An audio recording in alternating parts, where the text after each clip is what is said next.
وَمَا مِن دَابَّةٍ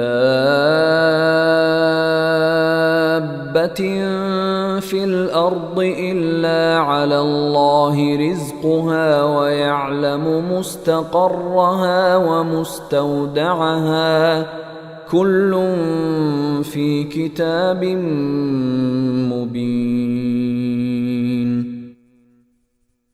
اور زمین پر چلنے والا کوئی جاندار ایسا نہیں ہے جس کا رزق اللہ نے اپنے ذمے نہ لے رکھا ہو۔ وہ اس کے مستقل ٹھکانے کو بھی جانتا ہے اور عارضی ٹھکانے کو بھی۔ ہر بات ایک واضح کتاب میں درج ہے۔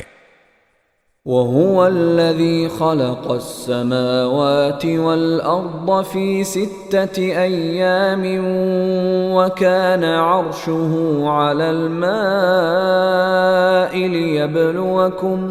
لِيَبْلُوَكُمْ أَيُّكُمْ أَحْسَنُ عَمَلًا وَلَئِن قُلْتَ إِنَّكُمْ مَبْعُوثُونَ مِنْ بَعْدِ الْمَوْتِ لَيَقُولَنَّ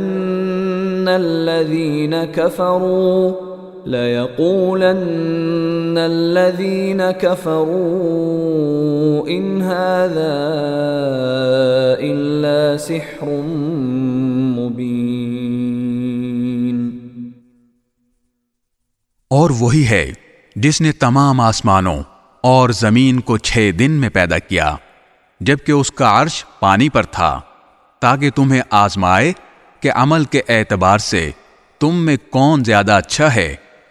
اور اگر تم لوگوں سے یہ کہو کہ تمہیں مرنے کے بعد دوبارہ زندہ کیا جائے گا، تو جن لوگوں نے کفر اپنا لیا ہے وہ یہ کہیں گے کہ یہ کھلے جادو کے سوا کچھ نہیں ہے۔ وَلَئِنْ أَخَّرْنَا عَنْهُمُ الْعَذَابَ إِلَىٰ أُمَّةٍ مَّعْدُودَةٍ لَيَقُولُنَّ مَا يَحْبِسُهُ أَلَا يَوْمَ يَأْتِيهِمْ لَيْسَ مَصْرُوفًا عَنْهُمْ وَحَاقَ بِهِم مَّا كَانُوا بِهِ يَسْتَهْزِئُونَ۔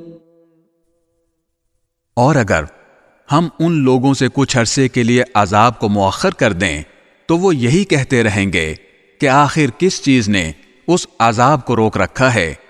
ارے جس دن وہ عذاب آ گیا تو وہ ان سے ٹلائے نہیں ٹلے گا، اور جس چیز کا یہ مذاق اڑا رہے ہیں وہ ان کو چاروں طرف سے گھیر لے گی۔